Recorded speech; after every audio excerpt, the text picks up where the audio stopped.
Hello everybody, welcome to Magnet Brains. मैं हूं अनीशा, आपकी अपनी इंग्लिश एजुकेटर। कैसे हैं आप सब लोग? I hope everybody is doing well. मैं भी बहुत बढ़िया हूँ, बहुत मज़े में हूँ। और इतनी अच्छी बात से चलिए स्टार्ट करते हैं हमारी क्लास 12th की फ्लमिंगो बुक की पोम। और कौन सी पोम हम करने वाले हैं आज? A thing of beauty by John Keats. Poem का एक्सप्लेनेशन स्टार्ट करने से पहले सबसे पहले हम पोम के जो हमारे पोएट हैं उसके बारे में पढ़ते हैं। और ये क्यों ज़रूरी होता है? ताकि हम अच्छे से कनेक्ट कर पाएँ हमारे पोएट से कि उनका ऐसा क्या माइंडसेट था जो उन्होंने ये पोम लिखी। So let's study about our poet. John Keats was born in London in the year 1975। तो ये जो ये पिक्चर है मेरे लेफ्ट हैंड साइड पे आप देख रहे हैं वो है हमारे पोएट की, और जॉन कीट्स हैं ये कहाँ बॉर्न हुए थे? लंदन में। और कौन से ईयर में? 1795 में। एंड डाइड इन रोम इन 1821। और इनकी डेथ हुई थी रोम में ईयर 1821 में at the young age of 25 due to illness. तो इनकी एज कब हुई थी? जब इनकी डेथ कब हुई थी? जब ये 25 ईयर्स के थे, बिल्कुल यंग थे, तब इनकी डेथ हो गई थी। और क्यों हुई थी? क्योंकि इलनेस से ये गुजर रहे थे, कोई बीमारी हो गई थी जिसकी वजह से 25 ईयर्स में ही इनकी डेथ हो गई थी। He is a romantic poet. ये कौन है? एक रोमांटिक पोएट है, यानी कि मोस्टली लव स्टोरीज लिखते हैं या रिलेटेड टू लव, जैसे ह्यूमंस और नेचर के बीच में जो लव होता है, ह्यूमंस और एनवायरनमेंट के बीच का जो लव होता है, या लव स्टोरीज है। बेसिकली एक रोमांटिक पोएट है, लव स्टोरीज लिखते हैं। Today, his poems are one of the most demanded creations in English literature. और जो इनकी पोम्स हैं ये आज की डेट में इंग्लिश लिटरेचर में सबसे ज़्यादा डिमांडेड हैं, यानी मांगी जाती हैं पढ़ाने के लिए। अब आप सोचिए, जिस इंसान की डेथ 25 ईयर्स की एज में हो गई, सोचिए इस 25 ईयर्स यानी इतनी यंग एज में उन्होंने कितनी फेमस पोइट्रीज लिख ली, कितना नाम कमाया उन्होंने। A Thing of Beauty is an excerpt from his poem Endymion, a poetic romance which was written in 1818, considered to be an epic poem. तो ये जो थिंग ऑफ ब्यूटी हम आज जो पोम पढ़ने वाले, ये एक छोटा सा एग्जर्प्ट है, ये यानी कि एक छोटा सा पार्ट है एक बड़ी सी पोम जिसका नाम है एंडिमियन, जो कि जॉन कीट्स ने लिखी थी। उसका एक छोटा सा पार्ट हम as a thing of beauty यहाँ पे पढ़ रहे हैं। और ये एक पोएटिक रोमांस पे बेस्ड है ये पूरी पोम, जो कि 1818 में लिखी गई थी। कौन सी? एंडिमियन। और ये एक एपिक पोम यानी बहुत एक्स्ट्राऑर्डिनरी, बहुत अच्छी पोम कंसिडर करी जाती है पोएट्री की हिस्ट्री में। Now let's begin with the introduction and the overview of the poem. A British romantic poet, John Keats, published his first epic poem, Endymion, in 1818. This extract, A Thing of Beauty, talks of how beautiful things give us pleasure and relieve us from sufferings and sorrow. तो ये जो pome है एंडिमियन, ये हमारे poet ने 1818 में publish करी थी, और उसी का ये पार्ट है थिंग ऑफ ब्यूटी जो एज अ पोम हम पढ़ने वाले। इस पोम में बेसिकली हम ये पढ़ने वाले हैं कि ये जो दुनिया है, ये जो नेचर है, कितना ब्यूटीफुल है, कितना सुंदर है। हम इंसान हमेशा एक मैड रश में होते हैं, यानी अपने काम कंप्लीट करने में, अपने रोज़मर्रा की चीज़ों को करने में इतना बिजी हो जाते हैं कि हम इन ब्यूटीफुल चीज़ों को ध्यान नहीं देते हैं। हम इतने दुख में हैं, इतने तकलीफ़ में, इतने सौरों में हैं कि हम इन सब चीज़ों पे ध्यान नहीं देते। तो पोइट का बोलना ये है कि ये सब इतनी ब्यूटीफुल चीज़ें हैं और ये ब्यूटी इनकी कभी ख़त्म नहीं होती, हमेशा फॉरएवर रहती है। अब जितनी बार भी देखो ये और ब्यूटीफुल होती जाती है, ये ब्यूटीफुल माउंटेन्स, रिवर्स, एवरीथिंग। और जब हम इसको देखते हैं, हमारे जितने भी दुख हैं, दर्द हैं, सौरोज़ हैं, ये सब ख़त्म हो जाते हैं, क्योंकि ये जो ब्यूटीफुल चीज़ें हैं नेचर की, ये हमें इतना ज़्यादा इतनी मैग्निफिशेंट है कि हम इसमें खो जाते हैं।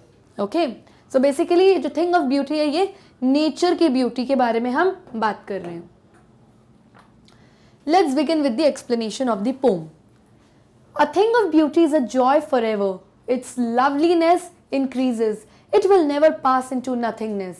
तो वो बोल रहे हैं, the poet says that beauty is eternal. वो कह रहे हैं कि ये जो thing of beauty है, जो भी आपको नेचर की चीज़ें अच्छी लग रही हैं, ये क्या है? ये joy forever है, यानी इटर्नल है। इसकी सुंदरता, इसकी ब्यूटी कभी ख़त्म नहीं होगी। ट्रीज, फॉरेस्ट, वाटरफॉल्स, ये सुंदर सुंदर माउंटेन्स, ये इटर्नल है इनकी सुंदरता, यानी ये हमेशा इतनी ही ब्यूटीफुल रहेगी और इनफैक्ट इनकी ब्यूटी बढ़ती रहेगी, कभी घटेगी नहीं।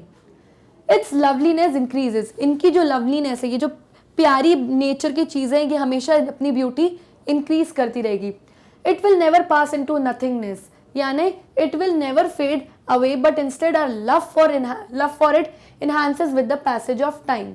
यानी ऐसा कभी भी नहीं होगा कि ये चीज़ें सुंदर नहीं लगेंगी हमें, ये कभी नथिंगनेस में नहीं जाएगी, यानी कि जितनी बार हम इन्हें देखेंगे उतनी बार हमें ये और ब्यूटीफुल लगती जाएंगी जैसे जैसे टाइम बढ़ता जाएगा। But will keep a bower quiet for us and a sleep full of sweet dreams and health and quiet breathing. बावर का मतलब क्या होता है? A shady place under the tree. यानी पेड़ के नीचे जो छांव मिलती है, हमें शेड मिलती है, उसे बावर कहते हैं। जब भी हम इस पेड़ की छाया में जाते हैं हमें क्या मिलता है? पीस मिलता है, सुकून मिलता है, हम बहुत कंफर्टेबल फील करते हैं।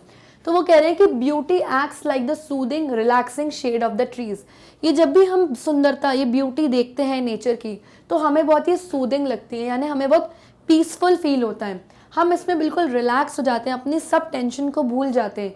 और ये किस तरीके की है ये ब्यूटी? ऐसे उस पेड़ की तरह जो हमें सुकून वाली छाया देती है, शेड देती है, which helps us to all the creatures to sleep peacefully and enjoy good health. और इससे क्या होगा, जितने क्रीचर्स रहते हैं पेड़ों पे इधर उधर, वो भी बहुत पीसफुली, बहुत ही शांति से, बहुत ही सुकून से, आराम से सोएंगे। हम भी आराम से सो सकते हैं। आप एक दिन देखो रात में ब्यूटीफुल मून दिखेगा आपको, और आप देखना आपको उस दिन बहुत सुकून की नींद आएगी, क्योंकि वो इतनी ब्यूटीफुल, इतनी सूदिंग, इतना सूदिंग मून है कि आपको बहुत सुकून की नींद आएगी।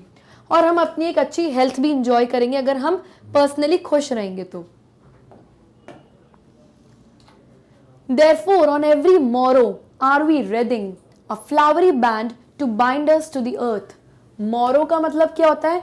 The following day, यानी आने वाला कल, आज के बाद जो कल आएगा, यानी the day followed by today's day, वो morrow होता है। और wreathing का मतलब क्या होता है? सराउंड करना एंड सर्कल करना, यानी किसी के आसपास सर्कल बनाना या फिर उसके आसपास गोले चक्कर में घूमना, इसको बोलते हैं wreathing। तो वो कह रहे हैं, here poet says that every moment our desires to live further is because we encircle ourselves with our love towards these beautiful things. तो पोएट कहते हैं कि हर दिन हमारे अंदर जीने की इच्छा बढ़ती है और जीने की चाहत बढ़ती है। वो इसीलिए होती है क्योंकि हम इतनी सुंदर ब्यूटीफुल क्रिएशंस ऑफ गॉड देखते हैं, ये सुंदर पेड़, ये पहाड़, रिवर्स, ओशंस, ग्लेशियर्स, फॉरेस्ट, इतनी ब्यूटीफुल चीज़ें देखते हैं कि हमें लगता है दुनिया कितनी सुंदर है, गॉड ने कितनी ब्यूटीफुल वर्ल्ड बनाया हुआ है।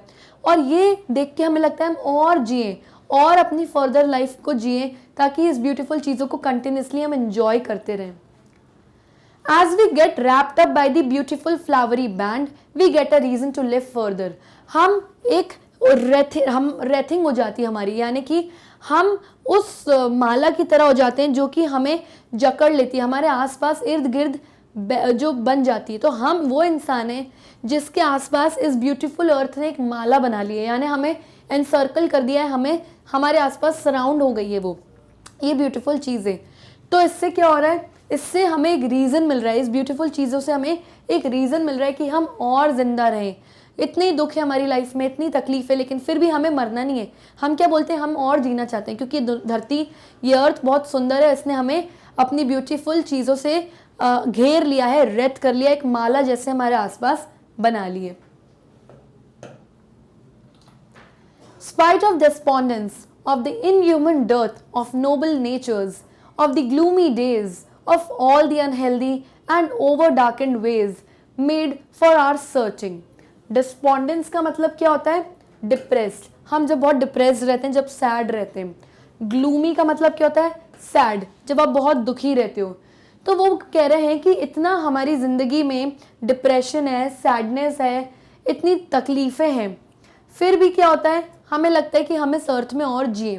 Without beauty the earth is full of gloom and sadness. ये जो पूरी धरती है, यहाँ पे क्या है, एक तो नेचर है जो भगवान ने बनाया है, और एक सारे ह्यूमंस हैं। जो ह्यूमंस हैं उनमें क्या है, बहुत सारा दुख है, तकलीफ़ है, डिप्रेशन है, टेंशन है। और इसी के साथ हमारे सामने क्या है, इस धरती में ब्यूटीफुल चीज़ें हैं, अर्थ की ब्यूटीफुल क्रिएशंस ऑफ गॉड हैं जो हमारे साथ रहती हैं। तो वो कह रहे हैं अगर ये ब्यूटी नहीं होगी, अगर ये नेचुरल सुंदर चीज़ें नहीं होंगी इस अर्थ में, तो इस अर्थ में सिर्फ क्या रह जाएगा, ह्यूमंस रह जाएंगे, यानी कि सिर्फ डिप्रेशन, टेंशन और सैडनेस रह जाएगी जो ह्यूमंस डिस्प्ले करते हैं। There is cruelty all around and lack of good natured and humble people. और इस धरती में अगर नेचर हट जाएगा पूरा तो सिर्फ क्या रहेगा, सिर्फ इंसान रहेंगे, दुख दर्द क्रूअल्टी रहेगी हमारे आसपास, और अच्छे नेचर के लोग नहीं रहेंगे, हम्बल और पोलाइट लोग नहीं रहेंगे। तो बेसिकली ये इन सब चीज़ों को कौन यहाँ पे नलिफाई कर रहा है, ब्यूटीफुल नेचर नलिफाई कर रहे हैं। Yes, in spite of all, some shape of beauty moves away the pall from our dark spirits. Pall का मीनिंग क्या होता है? A dark cloud of gloom and sadness. हमारे ऊपर वो काला बादल जो हमारे आसपास, हमारे सर के ऊपर जो इर्द गिर्द घूमता रहता है, और वो काला बादल किसका है? दुख दर्द, सैडनेस और डिप्रेशन का। उसे हम कहते हैं पॉल। और स्पिरिट्स का मतलब क्या होता है? The soul where lie our emotions. हमारी आत्मा, जहाँ पे हमारे इमोशंस, हम क्या फील करते हैं, अच्छा बुरा, वो सब जहाँ पे होता है। तो स्पिरिट यानी आपकी आत्मा, और आपकी आत्मा में बसते हैं आपके emotions, good emotions, bad emotions, everything. तो लाइन्स का मतलब ये है, it is this beauty, the beautiful creation of God which moves the sadness and darkness from our mind and soul. ये वो ब्यूटी ही है, ये दुनिया की वो सुंदरता ही है, ये वो नेचर ही है जो हमारी जिंदगियों से दुख दर्द का ये जो काला बादल हमारे ऊपर छाया हुआ है उसको हटाता है। ऑल्सो हमारी स्पिरिट, हमारी सोल जिसमें सारे इमोशंस हैं, उसमें अच्छे इमोशंस को और बर्थ कराते हैं, अच्छे इमोशंस का। तो ये जो दुख का बादल है ये कैसे जाता है हमारी जिंदगियों से? इस नेचर के थ्रू। तो बेसिकली पोएट वांट्स कि आप जितना हो सके नेचर से कनेक्टेड रहें, क्योंकि नेचर, ये जो ब्यूटीफुल क्रिएशंस ऑफ गॉड है, ये ही चीज़ें हैं आपकी लाइफ से दुख दर्द सब एलिमिनेट करेंगी, और यही चीज़ें आपकी सोल, आपकी आत्मा को प्योर बनाएगी। इसीलिए कहते हैं मेडिटेशन करो खुले आसमान में, सुबह के टाइम जब ब्यूटीफुल बर्ड्स चर्प कर रही हैं आसमान में, तब आप अपने लिए क्या कर सकते हो? अपनी सोल सर्चिंग कर सकते हो, मंथन कर सकते हो अपना, कि हम क्या सही हैं, क्या गलत हैं, हमारे एक्शंस का क्या कॉन्सिक्वेंस निकल रहा है, एवरीथिंग। तो basically always connected to this beautiful nature. Such the sun, the moon, trees old and young, sprouting a shady boon for simple sheep. Sprouting का मतलब क्या होता है? To develop suddenly in large numbers. जब कोई चीज़ बहुत ज़्यादा अमाउंट ऑफ नंबर्स में डेवलप होती जा रही है, यानी निकलती जा रही है, उसे हम कहते हैं स्प्राउटिंग। शेडी बून का क्या मतलब होता है? A shade which is like a blessing. एक शेड, एक ऐसी छाया जो हमारे लिए बून है, यानी कि एक ब्लेसिंग, एक आशीर्वाद की तरह है। तो यहाँ पे क्या बोल रहे हैं? The poet name some of the things whose beauty is eternal, the sun, moon, greenery like trees, whose shade is a boon for creatures like the sheep to rest under it. Sheep is used to indicate all living beings. तो poet ने यहाँ पे कुछ ऐसी nature की beautiful चीज़ों को mention किया है जिनकी सुंदरता, जिनकी ब्यूटी इटर्नल है, यानी कभी ख़त्म नहीं हो सकती, और हमेशा टाइम के साथ उनकी ब्यूटी इंक्रीज होती जाती है। तो वो क्या चीज़ें? Sun, moon, trees old and young, यानी हर टाइप के ट्रीज, बहुत पुराने पुराने पेड़, या अभी अभी जो यंग पेड़ हैं, जो यानी छोटे छोटे प्लांट्स जो स्प्राउट हो रहे हैं, यानी लार्ज नंबर में जो ग्रो होते जा रहे हैं, हर टाइप का ट्री, ओल्ड या यंग, हर टाइप का ट्री, ये सब क्या है? ये सब एक ब्यूटी की तरह है जो कि इटर्नल है, यानी कि फॉरएवर रहेगी, इनकी ब्यूटी कभी कम नहीं होगी। और वो कह रहे हैं कि जो ग्रीनरी है, young trees and old trees की जो ग्रीनरी है, ये हम लोगों को पीस देती है, सुकून देती है, शेड देती है, यानी छाया देती है, और हमारे लिए एक ब्लेसिंग की तरह, एक आशीर्वाद की तरह है, ताकि हर शीप जो है इसके अंडर, यानी हर शीप यहाँ क्यों यूज़ किया गया है? शीप यूज़ किया गया है हर ह्यूमन बींग को दर्शाने के लिए। तो शीप का मतलब सिर्फ शीप नहीं कि शीप जाएगी ट्री का ब्यूटीफुल शेड एंजॉय करेगी, नहीं, शीप मतलब हर human being. It is use to indicate all living beings. तो इन्हीं शेडी ट्रीज के नीचे हम पीसफुली इस शेड को, इस छाया को, पेड़ों की छाया को एंजॉय कर सकते हैं। Okay, and such are daffodils with the green world they live in, and clear rills that for themselves a cooling covert make against the hot season. Rills का मतलब क्या होता है? A small stream of running water, यानी एक छोटी सी नदी, stream जिसमें पानी पूरा फ्लो हो रहा है, बह रहा है। और कोवर्ट का मतलब क्या होता है, नॉट ओपनली नोन और डिस्प्लेड, कोई ऐसी चीज़ जो बिल्कुल क्लियरली दिखाई नहीं देती, डिस्प्ले नहीं होती, पर हो ज़रूर रही है। तो यहाँ पे क्या बोल रहे हैं। और डैफोडिल्स क्या होता है, डैफोडिल्स ऐसे फ्लावर्स होते हैं, येलो कलर के बहुत ब्राइट फ्लावर्स होते हैं। तो वो कह रहे हैं कि various flowers like daffodils make the earth so green and lively and reverse full of clear water cool everyone in the summers. तो वो कह रहे हैं कि जो सुंदर सुंदर डैफोडिल्स जैसे बहुत सारे फ्लावर्स हैं, ये बहुत ब्यूटीफुल क्रिएशन है नेचर का। और जब भी हम इन चीज़ों को, इन फ्लावर्स को, कलरफुल फ्लावर्स को, जिसमें से बहुत अच्छी फ्रेगनेंस, खुशबू आती है, ये पूरी धरती को, पूरी अर्थ को सुंदर बनाती है और लाइवली बनाती है। ऐसा लगता है कि हमारी धरती जिंदा है इन ब्यूटीफुल चीज़ों के साथ। और जो रिल्स हैं, यानी जो रिवर्स हैं, जिसमें से साफ पानी बह रहा है, क्लियर पानी बह रहा है, वो गर्मी के सीजन में, हॉट सीजन में लोगों को ठंडक पहुंचाती है, यानी दे कूल एवरीवन। तो बेसिकली लोगों को सुकून मिल रहा है, पीस मिल रहा है ये सुंदर फ्लावर्स को देख के, और खतरनाक गर्मी के मौसम में इस नदी के ठंडे पानी को देख के या फिर उसमें बाथ लेके। Okay, the mid forest brake rich with a sprinkling of fair musk rose blooms. Brake का मतलब क्या होता है, a purpose to slow down. जब आप गाड़ी में ब्रेक लगाते हो तो क्यों लगाते हो, ताकि आपकी गाड़ी थोड़ी स्लो हो जाए, स्पीड कम हो जाए, तो वही होता है ब्रेक। तो यहाँ पे क्या बोल रहे हैं, the thick green bushes of forest fern where beautiful fragrant musk roses bloom. वो कह रहे हैं कि जो घने जंगल हैं, जो थिक फॉरेस्ट है, जहाँ पे बहुत सारी हरी हरी ग्रीन कलर की बुशेज है, यानी पेड़ पौधे, झाड़ियाँ हैं फॉरेस्ट फर्न में, वहाँ पे ब्यूटिफुल फ्रेग्नेंट मस्क रोजेस ब्लूम करते हैं, यानी उगते हैं। ये जो रोजेस आप देख रहे हो, ये मस्क रोजेस हैं, ये बहुत ब्यूटीफुल होते हैं, वाइट कलर के, अलग अलग पिंक कलर्स में भी आते हैं, और ये बहुत खुशबूदार होते हैं, इसमें से बहुत फ्रेग्रेंस आती है, ये ब्यूटीफुल होते हैं। और कह रहे हैं फॉरेस्ट में जब ये उगते हैं, हर तरफ white roses, yellow roses, pink roses आप देखते हो, तो ये क्या होते हैं, ये बहुत ब्यूटीफुल लगते हैं, यानी पूरे हरे भरे जंगल के बीच colourful flowers, colourful musk roses एक साथ। तो ये बहुत जब उगते हैं, ब्लूम होते हैं, तो ये बहुत ब्यूटीफुल लगते हैं। And such too is the grandeur of the dooms we have imagined for the mighty dead, all lovely tales that we have heard or read. Grandeur क्या होता है, socially important so as to impress। तो grandeur यानी वो सारी चीज़ें जो बहुत important होती हैं और जिनको देख के हम impress हो जाते हैं कि वाह यार क्या चीज़ है। ओके, डूम्स क्या होते हैं, लास्ट डे ऑफ एग्जिस्टेंस, यानी कि आखिरी कुछ दिनों के लिए जो चीज़ें एग्जिस्ट करती हैं, यानी रहती हैं। माइटी का मतलब क्या होता है, इनॉर्मस, यानी बहुत बिग इन साइज। तो यहाँ पे क्या बताना चाहते हैं पोएट इन लाइन्स में कि other than these things of nature the poet says that the stories of brave men who sacrificed their lives are also beautiful and inspiring for generations.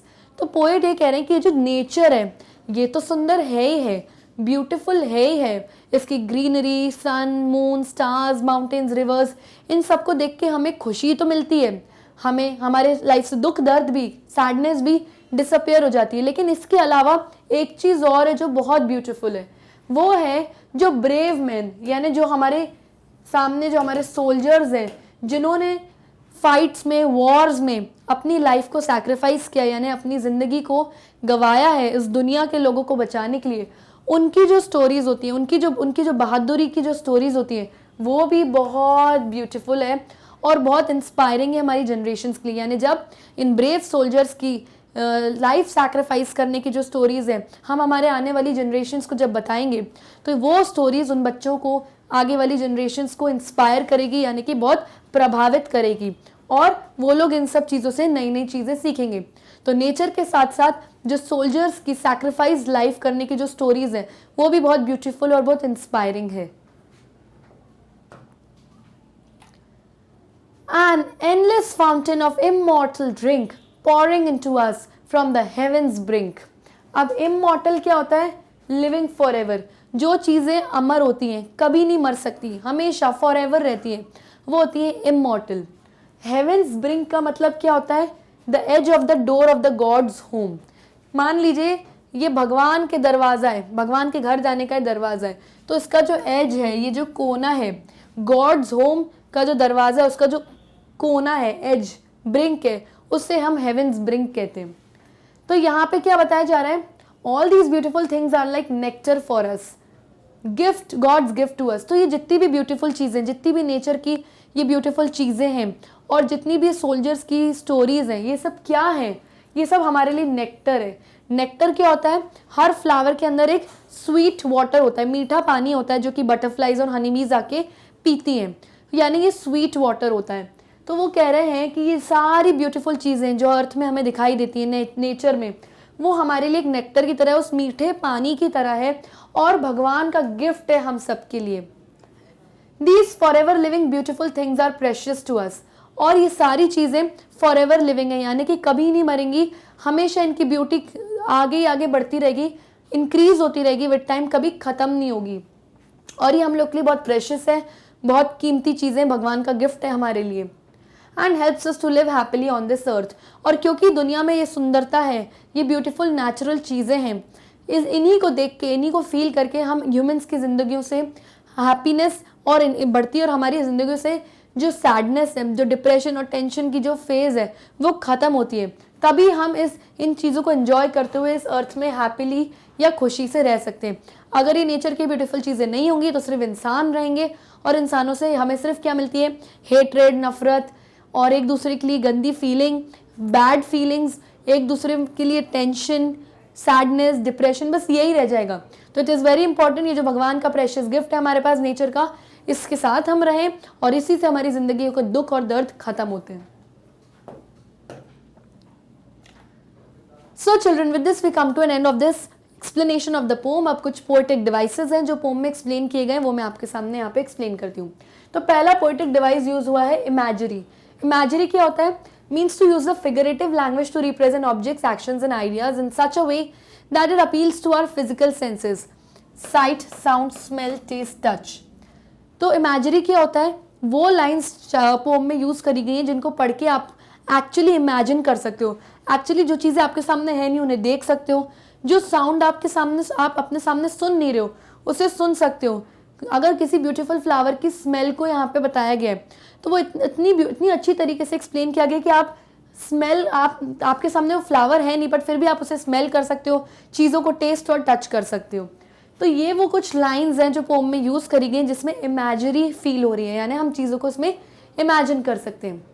A flowery band to bind us on the earth, of noble natures of gloomy days, trees sprouting a shady boon, daffodils with the green world they live in, clear rills, cooling covert make, forest break rich with a sprinkling of fair musk rose blooms, endless fountain of immortal drink pouring onto us from the heave, from the heaven,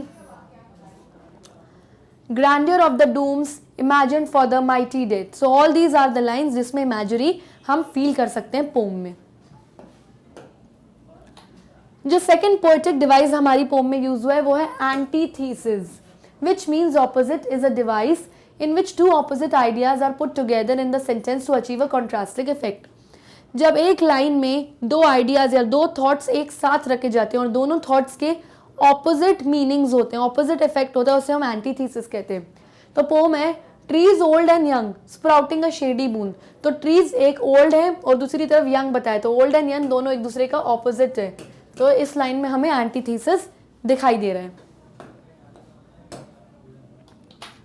third poetic device use हुआ है alliteration.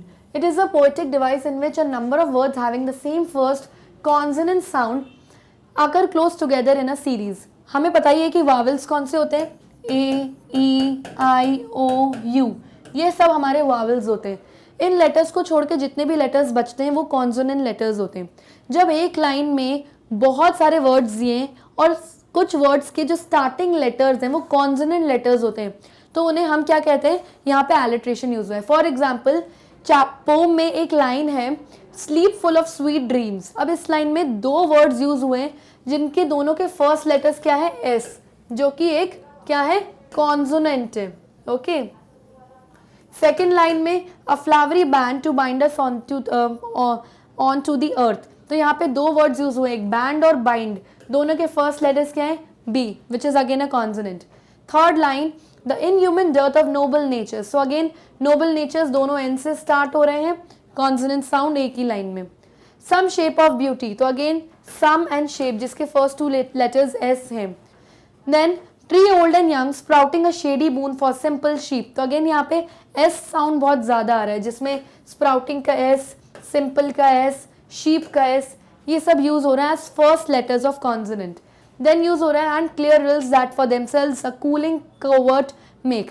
अब इस line में दो consonant बहुत ज्यादा use हो रहे हैं, एक हो रहा है सी, एक हो रहा है टी। ओके, तो सी वाले कौन से वर्ड्स हैं? क्लियर का सी, कूलिंग का सी और कोवर्ट का सी। और टी कहाँ यूज हो रहा है? दैट वर्ड का टी और देमसेल्व्स वर्ड का टी। तो इन सब लाइंस में हमारा एलिट्रेशन नाम का पोएटिक डिवाइस यूज हुआ है।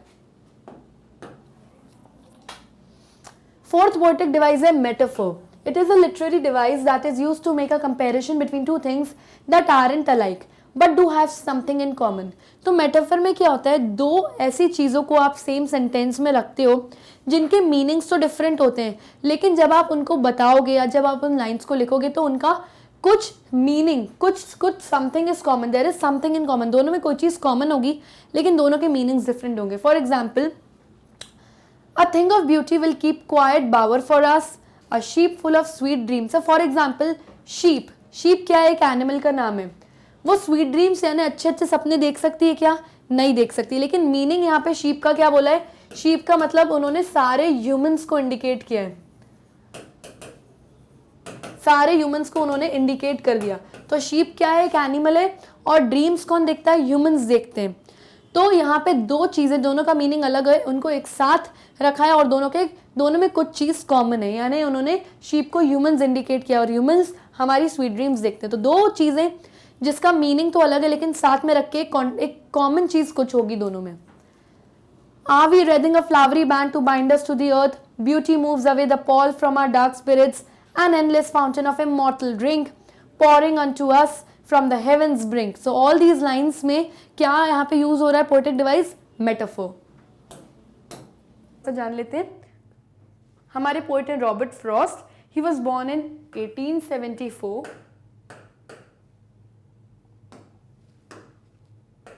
He was born in 1874 and died in the year 1963. He was a highly acclaimed American poet. Acclaimed यानी publicly praised, यानी जो पब्लिक थी, जो ऑडियंस थी, इनको बहुत पसंद करती थी और इनके काम को भी बहुत पसंद करती थी। और ये एक अमेरिकन पोएट थे ऑफ द 20th सेंचुरी। कौन सी सेंचुरी में? 20th सेंचुरी में। अभी 21st सेंचुरी चल रही है। 20th सेंचुरी के काफ़ी famous and well renowned poet थे Robert Frost. In the poem A Roadside Stand, Frost presents the lives of poor deprived people with pitiless clarity and with the deepest sympathy and humanity. तो ये जो pome हम पढ़ रहे हैं the road side stand, इसमें Robert Frost क्या बता रहे हैं? इन रोड साइड स्टैंड यानी जो रोड साइड स्टैंड पे जो फार्मर्स हैं, पुअर लोग हैं जिन्होंने अपना स्टॉल खोल के रखा है कि लोग आएंगे और उनसे कोई चीज़ खरीदेंगे, उनके ऊपर उनको पिटी आ रही है यानी दया आ रही है कि इनको कोई नोटिस नहीं कर रहा है, इनको कोई नहीं देख रहा और ये बेचारे पुअर फार्मर्स बहुत गरीब हैं, इनके पास खाने के लिए भी नहीं है। तो बेसिकली इनको बहुत क्या है, इन लोगों के साथ सिंपैथी है और ह्यूमैनिटी, यानी इनको लगता है कि इनके साथ कोई इंसानियत नहीं दिखा रहा है और कोई सिंपैथी नहीं शो कर रहा है, यानी कि इनको कोई सिंपथाइज नहीं कर रहा। ओके, सो इन सब के बारे में हम पढ़ेंगे इस पोम में। Introduction of the pome. The poet contrasts his lives of the people who live in the villages and those who live in the cities. तो इस पोम में बेसिकली हम क्या पढ़ने वाले हैं? एक कंपैरिजन पढ़ने वाले हैं गांव में रहने वाले, विलेज यानी जो कंट्री साइड के रहने वाले लोग हैं उनके बीच में, और जो शहरों में रहते हैं लोग, सिटीज़ में, इन दो टाइप के लोगों के बीच में कंपैरिजन हो रहा है, सिटी के लोगों में और विलेज के लोगों में। He highlights the difficult situations of the deprived villagers who are aching for some money to lead a prosperous life. वो किसके बारे में बता रहे हैं? वो बता रहे हैं उन विलेज के पुअर लोगों के बारे में जिनके ऊपर उन्हें दया आ रही है। क्यों? क्योंकि ये जो पुअर लोग हैं इनके पास पैसे नहीं है, खाने को नहीं है, लोग बहुत गरीब हैं और ये चाहते कि इनकी लाइफ भी सिटी के जो लोग हैं, शहर के जो लोग हैं उनके जैसे हो। उनके जैसे नहीं तो एटलीस्ट उतनी तो हो जाए कि इनके विलेज में भी पैसा फ्लो होना स्टार्ट हो जाए, ताकि ये लोग इनके यहाँ से कुछ रोड साइड स्टैंड से कुछ खरीद लें, इनके पास पैसा है तो ये भी अपनी इच्छाओं को, अपनी ड्रीम्स को पूरा कर सकते हैं और पेट भर खाना खा सकते हैं। लेकिन ऐसा कुछ नहीं हो रहा, इनकी लाइफ वहाँ बहुत मिजरेबल है। The life of the poor people is very miserable, बहुत बुरी हालत है, because they have insufficient amount of money, क्योंकि इनके पास इतना सफिशेंट पैसा ही नहीं है जिससे ये लोग कोई अपना खाना पीना भी कंप्लीट करें, यानी अच्छे से पेट भर खाना भी नहीं खा सकते। It is the only money that can lift their living standard but they don't have any. इनका जो लिविंग स्टैंडर्ड है, यानी इनकी जो ख़राब हालत है, वो तभी सुधरेगी जब इनके पास पैसा आएगा, क्योंकि पैसे से ये लोग चीज़ें खरीद सकते हैं। लेकिन मुश्किल बात यही है कि इनके पास पैसा नहीं आ रहा। The poet wishes to relieve the pain of rural people at one stroke. तो पोएट इन लोगों की मुश्किल देखते हैं और सोचते हैं कि ये लोग कितनी मुसीबत में हैं, ये लोग अपनी बचपन से इतनी अपनी डिज़ायर्स, अपनी इच्छाओं को मारते हैं, और कोई भी शहर का इंसान इतने ट्रैफिक रोड पर भी निकल रहा है, इनके रोड साइड स्टैंड को ध्यान भी नहीं दे रहा, और इन लोगों को कोई पैसा नहीं मिल रहा। बेसिकली ये जो लोग हैं, ये दे आर नॉट बेगिंग, ये लोग इन सिटी के और ट्रैफिक के लोगों से भीख नहीं मांग रहे हैं, ये अपना छोटा सा रोड साइड स्टैंड बना के चीज़ें बेच के अपनी मेहनत का पैसा कमाना चाहते हैं। तो यहाँ पे बात ये हो रही है कि कोई इन लोगों को इम्पोर्टेंस नहीं दे रहा और सोसाइटी में इनको एक्सेप्टेंस नहीं है, इन विलेज के, इन गाँव के लोगों को। तो पोएट इनकी बुरी हालत देख के सोचते हैं कि मैं इनका जो पेन है, जो इनकी तकलीफ़ है, एक स्ट्रोक में ख़त्म कर दूं, यानी एक ही बार में ख़त्म कर दूं। उनको ऐसा लगता है क्योंकि ये लोग बहुत परेशान हैं। Okay, so all this will be studying in this pome. और यहाँ से हम वर्ड बाय वर्ड एक एक चीज़ का एक्सप्लेनेशन समझेंगे पोम का। So let's begin with the explanation of the poem. The little old house was out with a little new shed in front at the edge of the road where the traffic sped. Traffic sped का मतलब क्या होता है? Fast movement of the traffic. A road side stand that too pathetically pled. Pled यानी किसी से बहुत request करना। It would not be fair to say for a dole of bread. डोल ऑफ ब्रेड का मतलब क्या होता है? डोल ऑफ ब्रेड यानी डोनेशंस, यानी चैरिटी में जब हम किसी को कोई चीज़ देते हैं। तो यहाँ पे बात हो रही है रोड साइड स्टैंड की। इस तरीके से अगर आप देखेंगे तो रोड साइड स्टैंड ऐसा दिखता है कि सड़क के किनारे छोटा सा स्टैंड है, वहाँ फ्रूट्स रखें, वेजिटेबल्स रखें। ये पुअर विलेज के जो फार्मर्स होते हैं, लोग होते हैं, इस तरीके से रखते हैं ताकि ये लोग कुछ पैसे कमा लें। तो वो बोल रहे हैं कि एक रोड साइड स्टैंड है वहाँ पर, और एज में है, यानी सड़क के कोने में है, और सामने से बहुत ट्रैफिक जा रहा है। ट्रैफिक स्पीड यानी कि बहुत सारी गाड़ियाँ वहाँ से आ जा रही हैं, और सड़क के कोने में एक रोड साइड स्टैंड है। और इस रोड साइड स्टैंड को कोई ध्यान नहीं दे रहा, कोई नहीं देख रहा कि वहाँ रुक के वो उन लोगों से कोई चीज़ खरीद ले। इनको कोई नोटिस ही नहीं कर रहा। और अब क्योंकि वहाँ कोई आता जाता भी नहीं है, उस रोड साइड स्टैंड, जो स्टैंड है, उसकी हालत इतनी पैथेटिकली, इतनी बुरी तरीके से ख़राब हो गई कि अब तो इस स्टैंड को देखकर ऐसा लगता है कि वो उन लोगों से, यानी खुद स्टैंड जो है, वो लोगों से रिक्वेस्ट कर रहा है कि प्लीज़ आ जाओ और हमसे कुछ यहाँ से ख़रीद लो। फिर वो बोलते हैं कि it would not be fair to say for a dole of bread. यानी कि इसका ये मतलब नहीं कि इन पुअर फार्मर्स ने एक रोड साइड स्टैंड लगा के रखा है तो वो भीख मांग रहे हैं या उन लोगों से डोनेशन मांग रहे हैं कि हमें कोई दान में, डोनेशन में चीज़ें दे दो या पैसे दे दो। नहीं, ऐसा नहीं है। उन लोगों ने सामान रखे, फ्रूट्स रखे, वेजीज रखी हैं कि लोग आएँ और ख़रीदें। बेसिकली उनको मेहनत का पैसा कमाना है, ना कि लोगों से जो डोनेशंस या लोगों से कोई चैरिटी, दान में कुछ नहीं चाहिए। But for some of the money the cash whose flow supports. तो वो कह रहे हैं कि वो किसके लिए रोड साइड स्टैंड उन्होंने खोल के रखा है? भीख मांगने के लिए या डोनेशंस के लिए नहीं, बल्कि पैसे कमाने के लिए, ताकि जैसे शहर में इतना अच्छे से लोगों की लाइफ में पैसा फ्लो हो रहा है, लोगों के पास पैसा आ रहा है, फिर वो लोग कोई चीज़ खरीद रहे हैं, इस तरीके से तो inflow and outflow of cash है। कहाँ पर? शहरों में। तो और वैसे है कैश फ्लो है, वो चाहते हैं कि उनकी विलेज में भी हो, ताकि उनकी भी लाइफ सुधरे, उनकी भी लाइफ बेटर हो, उनके पास भी अच्छा खाना खाने के लिए हो। The flower of cities from sinking and withering faint. Faint का मतलब लाइफलेस। तो वो कह रहे हैं कि क्योंकि शहरों के लोगों के पास, सिटीज़ के लोगों के पास क्या है? पैसा है, वो लोग अपनी इच्छाओं को पूरा कर सकते हैं, वहाँ पे कैश फ्लो है, तो इस वजह से उनकी लाइफ क्या है? बहुत कलरफुल है, क्योंकि उनको सब खुशियाँ मिल रही हैं। लेकिन ऑन दी कॉन्ट्ररी अगर हम विलेज के लोगों की बात करें तो वहाँ ऐसा बिल्कुल भी नहीं है, क्योंकि वहाँ के लोगों की जो लाइफ है बहुत लाइफलेस है, बहुत डल है, क्योंकि उनके पास पैसा ही नहीं है। और पैसा नहीं तो वो चीज़ें अच्छी अच्छी खरीद नहीं सकते, ना खाना सफिशेंट खरीद के खा सकते हैं। उनकी लाइफ बहुत लाइफलेस है, यानी डल है, बेजान जिंदगी उन बेचारों की, और वो लोग बहुत वीक और पुअर हैं। आगे पढ़ते हैं। The polished traffic passed with a mind ahead, और if ever aside a moment then out of sorts. Polished का मतलब क्या है? रिफाइंड, और आउट ऑफ सॉर्ट्स का मतलब क्या होता है? इरिटेटेड। तो अब कह रहे हैं कि जो ट्रैफिक जितना भी जा रहा है, जितनी भी वहाँ से गाड़ियाँ आ रही हैं जा रही हैं, वो लोग कभी नहीं रुकते इन रोड साइड स्टैंड से कुछ खरीदने के लिए। उनका माइंड अहेड है, यानी वो देखते भी नहीं है एक नज़र कि यहाँ पे कोई रोड साइड स्टैंड लगा हुआ है, बस आगे बढ़ते चले जाते हैं अपनी ही धुन में। वो कह रहे हैं और कोई अगर गलती से रुक भी जाता है तो हमेशा आउट ऑफ सॉर्ट्स रहते हैं, यानी कि वो हम लोगों से हमेशा क्या रहते हैं? इरिटेटेड रहते हैं। At having the landscape marred with the artless paint, marred का मतलब spoiled, of signs with N turned wrong and S turned wrong. तो वो कह रहे हैं कि कोई नहीं रुकता हम लोगों के लिए यहाँ पर, अगर गलती से भूल से अगर कोई रुक भी जाता है तो वो हम पर इरिटेट होते हैं, हम पर गुस्सा होते हैं और कहते हैं कि तुमने पूरी ब्यूटी ख़राब कर दी है जगह की, तुमने सड़क पर एक इस तरीके से गंदा सा रोड साइड स्टैंड लगा दिया है। और वो क्या बोलते हैं कि जो एन है, जो नॉर्थ का डायरेक्शन है, वो तुम्हारे यहाँ गलत लगा हुआ है, जो एस यानी जो साउथ का डायरेक्शन है वो तुम्हारे यहाँ गलत लगा है। तो कहते हैं कोई अगर गलती से रुकता भी तो हमें इस तरीके से इरिटेट होता है हम पर, और हम पे हमसे गलत बातें करता है। एक तो कुछ खरीद नहीं रहे हमसे, और अगर रुक भी रहे हैं उनके रोड साइड स्टैंड पे तो उनको अलग अलग बातें सुनाने के लिए रुक रहे हैं। Offered for sale with berries and wooden quartz. Quartz का मतलब क्या होता है? A measuring unit. तो वो कह रहे हैं कि जो हम लोगों ने इतना सजा के रखे हुए हैं वुडन क्वार्ट्स, यानी कि लकड़ी के जो ऐसे बॉक्सेस होते हैं जिसमें एक मेजरिंग यूनिट होती है, उसमें फ्रूट्स एंड वेजिटेबल्स हमने इतनी डेकोरेट करके लोगों के लिए रखी कि कस्टमर्स आएंगे और कुछ खरीदेंगे। कहते हैं उनमें से तो हमसे कुछ खरीदते नहीं है, बस आते हैं और हम पर चिल्लाते हैं कि तुमने ब्यूटी ख़राब कर दी जगह की, यहाँ पे ये टपड़ा लगा के, यहाँ पे ये रोड साइड स्टैंड लगा के, और तुम्हारे यहाँ जितने नॉर्थ एंड साउथ के साइन बोर्ड्स हैं वो भी सब खराब हैं।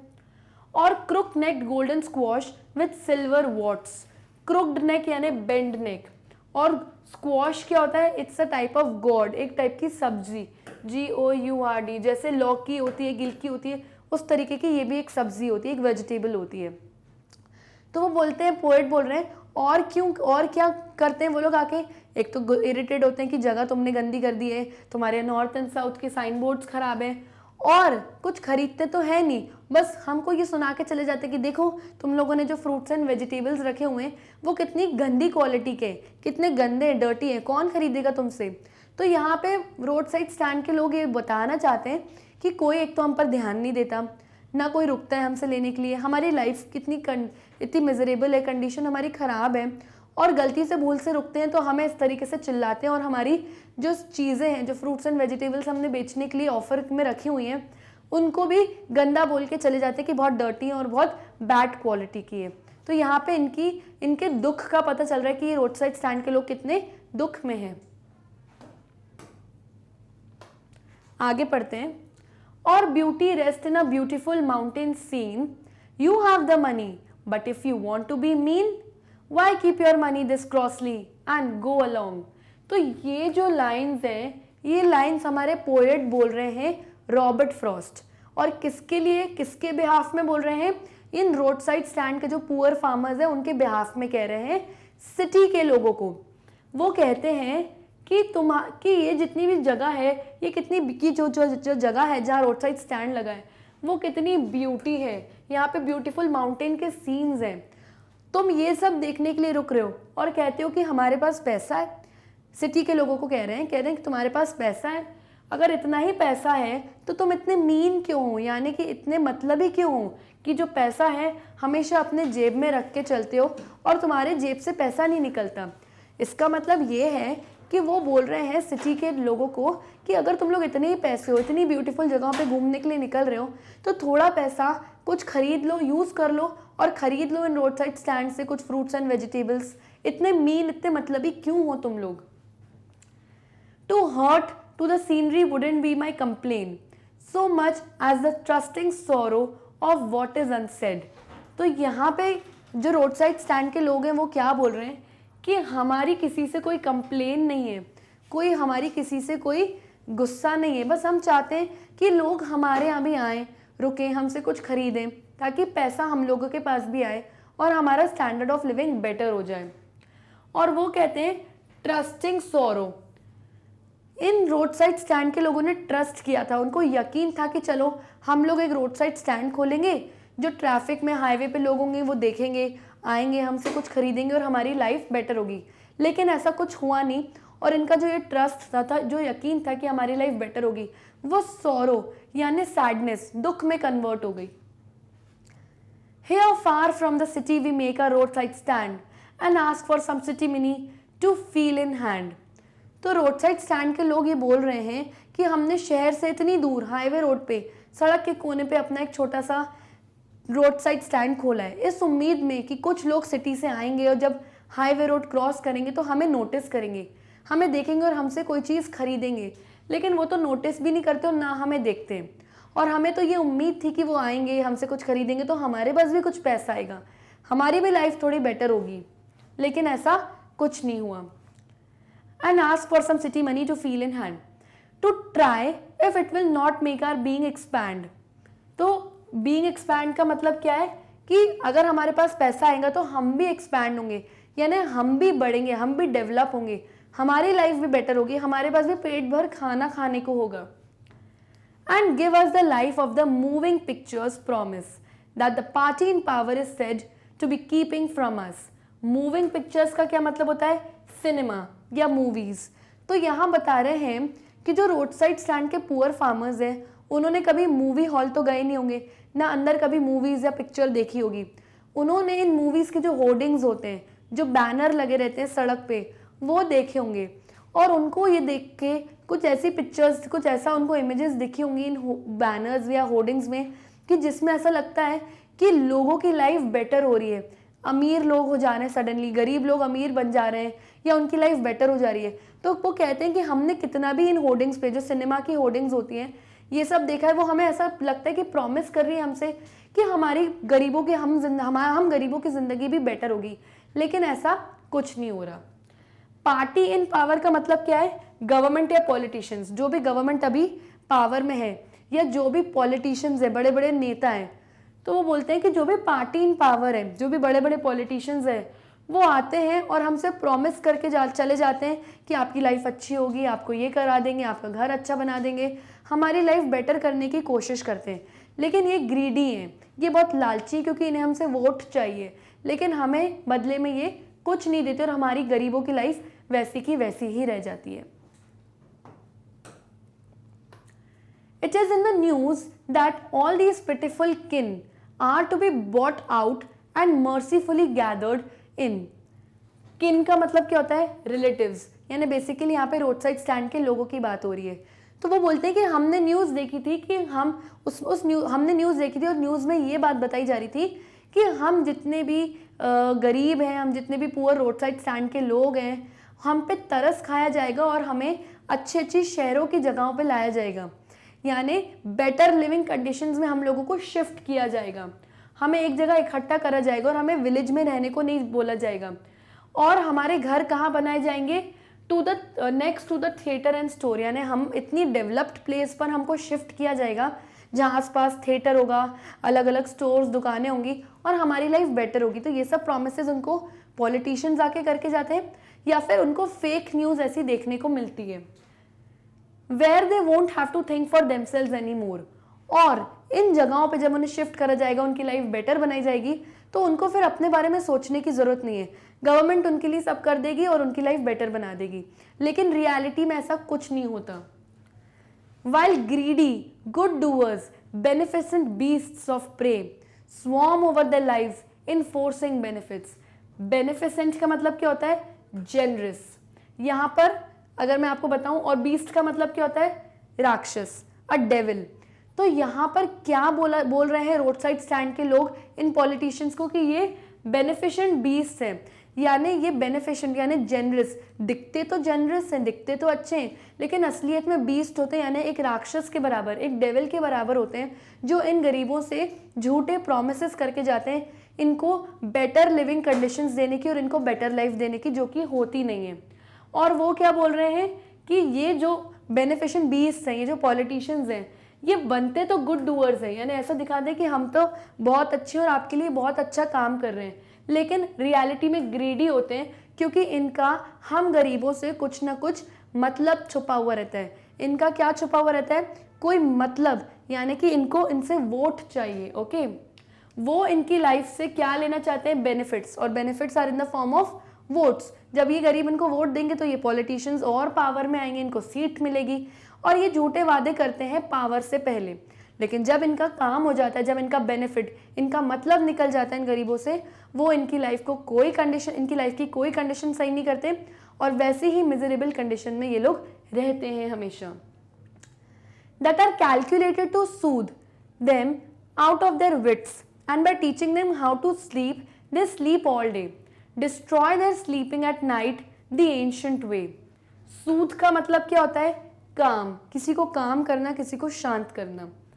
Wits का मतलब क्या होता है? इंटेलिजेंस, आप कितने क्लेवर हो, कितने इंटेलिजेंट हो, कितने होशियार हो, वो आपकी विट्स होती है। तो वो ये बोल रहे हैं कि ये लोग क्या करते हैं? कैलकुलेट कर लेते हैं पॉलिटिशियंस की कैसे हमको काम करा जाए, यानी कैसे हमको शांत किया जाए। क्योंकि ये रोड साइड स्टैंड के लोग, ये गरीब लोग क्या करते हैं? अब इन लोग वोट दे देते हैं, अब वोट देने के बाद इनका काम नहीं होता, इनको बेटर कंडीशंस नहीं मिलती, तो ये लोग क्या करते हैं? इनको क्रॉस क्वेश्चन करते हैं कि आपकी सरकार ने हमारे लिए कुछ नहीं किया, या इस तरीके के स्टेटमेंट्स इनको बोलते हैं। तो इन पॉलिटिशियंस को बहुत अच्छे से इनको काम करना आता है, बहुत अच्छे से इनको शांत करना आता है अपनी इंटेलिजेंस से, यानी अपनी होशियारी से, अपनी समझदारी से। और वो क्या इनको बोलते हैं? आप कुछ नहीं करना, आपको तो हम शहर में शिफ्ट कर देंगे और वहाँ आप पूरे दिन सोते रहना। अब यहाँ पे क्या बात हो रही है? जितने भी ये पुअर फार्मर्स होते हैं, जब ये गांव में रहते हैं तो इनका एक प्रॉपर स्लीपिंग पैटर्न होता है। ये पूरे दिन धूप में कड़ी मेहनत करते हैं और बहुत हार्ड लेबर करते हैं, और फिर ये लोग रात में सोते हैं, कंटिन्यूसली सोते हैं।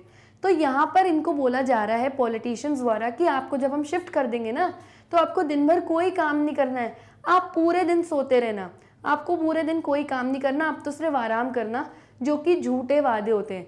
और इससे क्या होता है? इनका स्लीपिंग पैटर्न जो होता है वो डिस्टर्ब होने के चांसेस हो जाते हैं, क्योंकि इन्हें क्या लगता है अभी भी हम सोते ही रहेंगे, वहाँ जाके भी सिटी में भी हमें सोना ही है। तो इनका क्या होता है? जो एंशिएंट, ये जो पुराना स्लीपिंग पैटर्न है इनकी लाइफ में, वो डिस्टर्ब हो जाता है। The ancient way. ओके, आगे पढ़ते हैं। Sometimes I feel myself I can hardly bear the thoughts of so much childish longing in vain. अब ये जो लाइंस है, ये लाइंस कौन बोल रहे हैं? खुद रॉबर्ट फ्रॉस्ट, हमारी पोम के पोएट। वो बोल रहे हैं कि कभी कभी मुझे ऐसा फील होता है कि मैं इन गरीबों की ये कंडीशंस देख के बेयर नहीं कर सकता, अब यानी अब मैं और बर्दाश्त नहीं कर सकता इनकी ये बुरी हालत देख के। और उनको the thought of so much childish longing in when. Longing का मतलब क्या होता है? आपकी कोई डिज़ायर, आपकी कोई इच्छा जो बचपन से अभी तक इनकम्प्लीट है, पूरी नहीं हुई है। वेन यानी कि एम्प्टी, खाली है, अभी तक पूरी नहीं हुई है। तो वो बोल रहे हैं कि मैं इन लोगों की अब हालत नहीं देख सकता, क्योंकि ये जो गरीब लोग हैं ये हमेशा से ही गरीब हैं और इनकी लाइफ कभी भी बेटर नहीं हुई। और वो ये कहते हैं कि मैं इन लोगों का वो हालत नहीं देख सकता कि इनकी बचपन की जो डिज़ायर्स है, लंबे समय से जो कुछ इच्छाएं हैं, चाइल्डिश मतलब ये लोग बड़े हो गए और बचपन से जो इनकी इच्छाएं हैं वो कभी पूरी नहीं हुई, इस उम्मीद में कि चलो कभी कुछ पैसा आएगा तो हम अपने ड्रीम्स, अपनी इच्छाओं को पूरा करेंगे।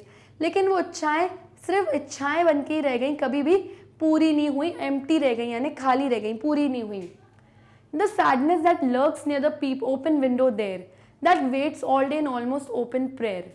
लर्क्स मतलब रिमेन हिडन, कोई चीज़ जो छुपी हुई है और हमेशा आपके इर्द गिर्द, आपके आसपास रहती है तो आपके अंदर छुपी हुई, लेकिन कहीं ना कहीं आपके आसपास होती है। तो वो कह रहे हैं कि इन गरीब लोगों के चेहरों पे एक सैडनेस है, एक दुख की भावना है जो अब अंदर छुप गई है, क्योंकि इन्हें पता है वो हमारी बात कभी पूरी नहीं होगी, लेकिन फिर भी इनके आसपास वो सैडनेस रहती है क्योंकि पैसा नहीं है।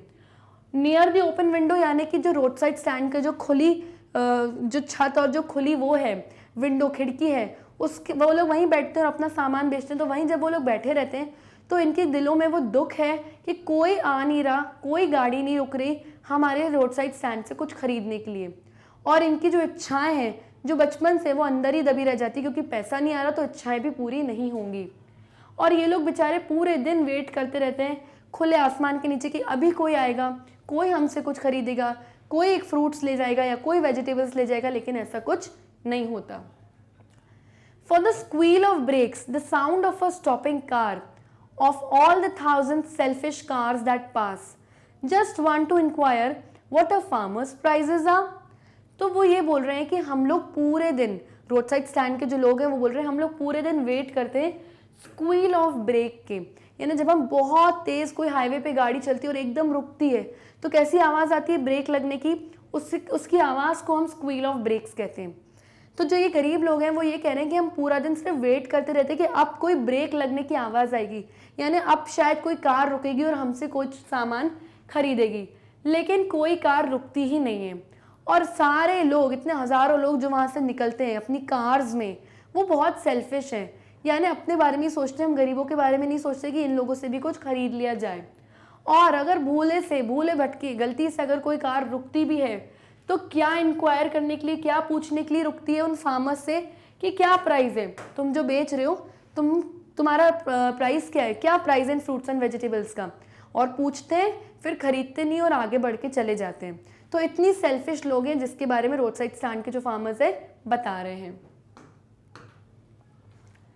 And one did stop, but only to plow up grass in using the yard to back and turn around. Plow up grass का मतलब है destroy the grass. जहाँ पे रोड साइड स्टैंड है वहीं आसपास घास लगी हुई है, यानी वहाँ पे ग्रास है। तो वो बोल रहे हैं कि एक गाड़ी रुकी थी, लेकिन क्यों रुकी, उसको बैक एंड फोर्थ, यानी कि रोड साइड स्टैंड का जो एरिया है उसको वहाँ से अपनी कार को सिर्फ टर्न करनी थी बैक लेके और आगे बढ़नी थी, और जितनी भी ग्रास थी रोड साइड स्टैंड के पास में वो उखाड़ के चले गए, क्योंकि वहीं पे कार आई, टर्न लिया, रिवर्स लिया कार ने। तो कहते वो रुकी तो सही लेकिन हमसे कुछ खरीदा नहीं, और उसके बदले उल्टा हमारे पास में जो ग्रास है जहाँ पे हमारा रोड साइड स्टैंड है उसको प्लो अप यानी उखाड़ के चली गई वो गाड़ी। And another to ask the way to where it bound, it was bound. और एक दूसरी गाड़ी रुकी, उन्होंने भी कुछ नहीं खरीदा और उन्होंने क्या पूछने के लिए रुके कि आगे का रास्ता कैसे, या डायरेक्शंस पूछने के लिए उन्होंने वहां पे रुके। And another to ask could they sell it a gallon of gas, they couldn't, this crossly they had none, didn't it see. तो अब वो लोग थोड़े इरिटेट हो रहे हैं और वो कह रहे हैं एक गाड़ी और रुकी, और क्या पूछने को रुकी, क्या आपके पास गैलन ऑफ गैस है, जो गाड़ियों में सीएनजी डलता है या कोई पेट्रोल स्टेशन में जो गैस मिलती है वो, कहते हैं आपके पास गैस है क्या। तो अब वो और गुस्सा हो गए, वो बोलते हैं कि क्या उनको दिखता नहीं है कि हम लोग एक रोड साइड स्टैंड सड़क किनारे फ्रूट्स एंड वेजिटेबल्स लगा के बैठे और यहाँ पे कोई गैस नहीं मिलेगी, यानी यहाँ पे कोई पेट्रोल डीजल सीएनजी यहाँ कुछ नहीं मिलेगा, उनको दिखता नहीं है। यानी बेसिकली वो उनके बोलते हैं ना जले पे नमक छिड़कने वाली बात वो करते कि ऑलरेडी वो परेशान है, कोई रुक नहीं रहा, उनके पास पैसा नहीं है, कोई उनसे कुछ खरीद नहीं रहा, और गलती से आप रुक भी रहे हो तो क्या पूछने के लिए कि क्या आप गैस बेचते हो। तो इसलिए वो गुस्सा हो रहे हैं और जानने की कोशिश कर रहे हैं कि बताने की कोशिश कर रहे हैं कि उनको दिखाई नहीं देता कि यहाँ गैस नहीं मिलती। No, in country money the country scale of gain the requisite lift of spirit has never been found. तो यहाँ पे बोल रहे हैं पोएट, वो कह रहे हैं कि इन लोगों के मन में, ये रोड साइड स्टैंड के जितने भी गरीब लोग हैं, पुअर लोग हैं, इनके मन में इच्छा है कि हम लोग भी सिटी के जैसे लोग हैं उनके जैसे अपनी लाइफ को रखें, वैसी नहीं तो रखें, एटलीस्ट कुछ पैसे का फ्लो हो जाए यहाँ पे जो हमारी लाइफ बेटर हो जाए। जैसा गेन, जैसे बेनिफिट्स सिटी के लोग एंजॉय कर रहे हैं वैसा गेन और बेनिफिट्स हम लोग भी एंजॉय करें। लेकिन और ये स्पिरिट है इनके अंदर, ये ऐसा एंथुजियाज्म है इनके अंदर,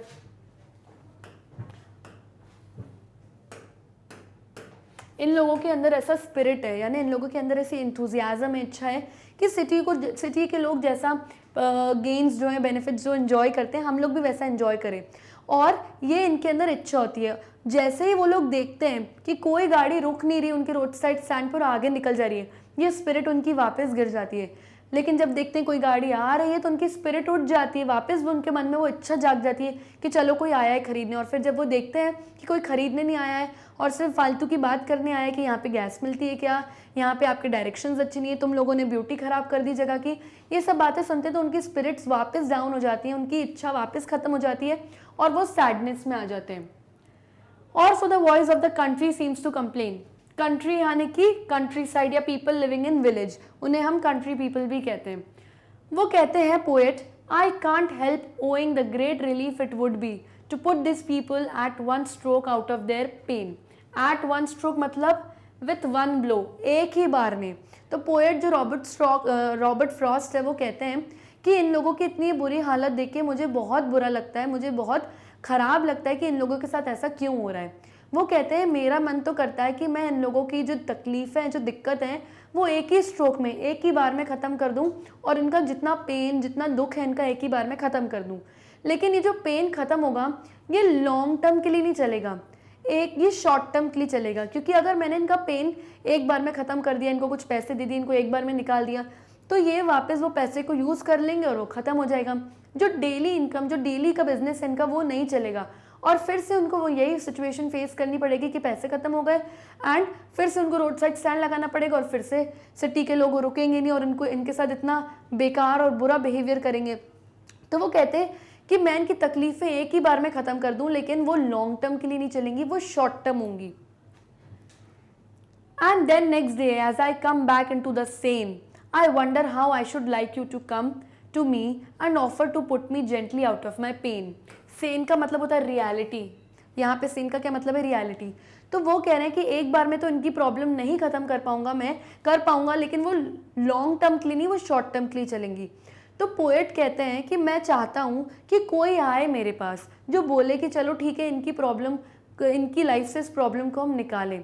और वो बोलते हैं कि फॉर एग्जाम्पल आप मुझे ही ले लो, पोएट खुद बोल रहे हैं कि फॉर एग्जाम्पल आप मुझे ले लो, अगर मैं इन लोगों का, इन रोड साइड स्टैंड के जो लोगों का पेन है, जो इनकी तकलीफ़ है, उनको तकलीफ़ में देख के मुझे तकलीफ़ हो रही है, मुझे पेन हो रहा है, और कोई मेरे पास आएगा और बोलेगा कि अरे ठीक है ना, वो लोग ठीक हो जाएंगे, ऐसा वैसा मुझे मनाने की कोशिश करेंगे, तो ठीक है, थोड़ी देर के लिए मैं भूल जाऊँगा कि मुझे उनकी तकलीफ़ से तकलीफ़ हो रही है, भूल जाऊंगा। लेकिन मैं जब वापस सेन में आऊँगा, वापस रियलिटी में आऊँगा, वापस से उन लोगों की ये बुरी और मिजरेबल कंडीशन देखूंगा, तो मैं फिर से पेन में आ जाऊँगा, फिर से मुझे वो तकलीफ़ दिखने लगेगी। तो बोल रहा है, तो पोएट बोल रहे हैं कि जैसे मुझे कोई शॉर्ट टर्म के लिए इस तकलीफ़ से बाहर निकाल सकता है, और जब मैं उन लोगों को देखूंगा और उनकी बुरी कंडीशन देखूंगा तो वापस मुझे वैसा ही बुरा फील होने लगेगा, वापस मुझे पेन फील होने लगेगा इन गरीबों की कंडीशन देख के।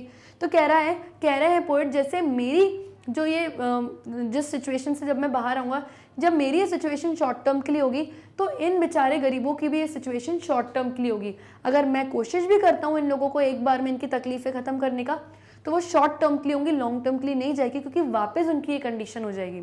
सो पोएट बेसिकली बहुत दुख फील कर रहे हैं, बहुत बुरा फील कर रहे हैं रोड साइड स्टैंड के पुअर फार्मर्स के लिए, और चाहते हैं कि हम सब मिलकर उनकी मदद करें, उन्हें सपोर्ट करें, ताकि वो लोग अपनी डेली अर्निंग्स लिव करें। क्योंकि वो भीख नहीं मांग रहे हैं, वो डोनेशंस नहीं मांग रहे, वो अपने मेहनत से चीज़ें बेचकर कमा के अपनी लाइफ की कंडीशंस बेटर करना चाहते हैं, जैसे लाइफ की कंडीशन सिटी के लोगों की बेटर है, एग्जैक्टली उसी तरह वो भी चाहते हैं, ताकि उनकी इच्छाएं पूरी हो सकें और वो लोग कंफर्टेबली पेट भर खाना खा सकें। ओके,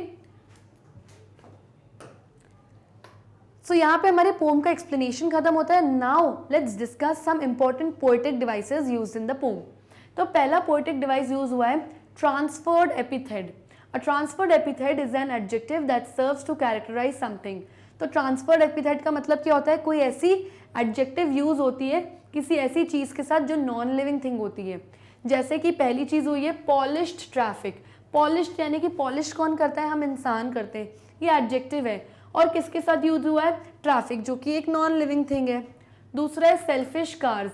अब सेल्फिश कौन होते हैं, ह्यूमंस होते हैं।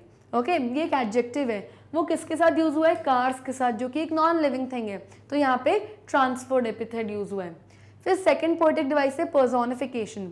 It is a device in which we give human characteristics to animals, plants और नॉन लिविंग थिंग्स। जब हम ह्यूमन की क्वालिटीज, ह्यूमंस की कुछ कैरेक्टरिस्टिक्स किसके साथ एसोसिएट कर देते हैं, नॉन लिविंग थिंग्स, एनिमल्स या प्लांट्स के लिए, उसे हम कहते हैं पर्सोनिफिकेशन। जैसे the sadness that lurks behind the window. अब विंडो क्या है, एक नॉन लिविंग थिंग है, और सैड कौन होता है, सैड इंसान होते। तो ये इंसानों की क्वालिटी एक नॉन लिविंग थिंग के साथ आपने एसोसिएट करी, तो ये हुआ पर्सोनिफिकेशन। एक और लाइन है जहाँ पर पर्सोनिफिकेशन यूज हुआ है, वो है the road side stand that too pathetically pled. Pathetically pled यानी बुरी तरीके से रिक्वेस्ट करना। ओके, रिक्वेस्ट कौन करता है, इंसान करते हैं। और यहाँ पे रिक्वेस्ट कौन कर रहा है, रोड साइड स्टैंड खुद रिक्वेस्ट कर रहा है लोगों से कि आ जाओ और हमारे स्टैंड से कुछ खरीदो।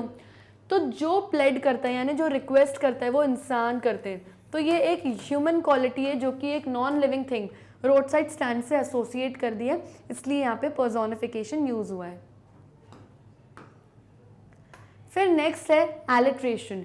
It is a poetic device in which a number of words having the same first consonant sound occur close together in a series. जैसे कि हम सबको पता है कि वावल्स कौन से होते हैं, ए, ई, आई, ओ, यू, ये 5 लेटर्स वावल्स होते हैं और इन सारे लेटर्स को, इन 5 लेटर्स को छोड़ के जितने भी लेटर्स होते हैं उन्हें हम कॉन्सोनेंट्स कहते हैं। जब एक ही लाइन में 2-3 वर्ड्स साथ में आते हैं और उन वर्ड्स के फर्स्ट लेटर्स कॉन्सोनेंट्स होते हैं, वहाँ अलिट्रेशन यूज होता है। जैसे कि ग्रीडी गुड डूअर्स, यहाँ पे क्या है, greedy and good 2 words use हुए हैं और दोनों के फर्स्ट लेटर्स क्या हैं, जी, विच इज अ कॉन्सोनेंट।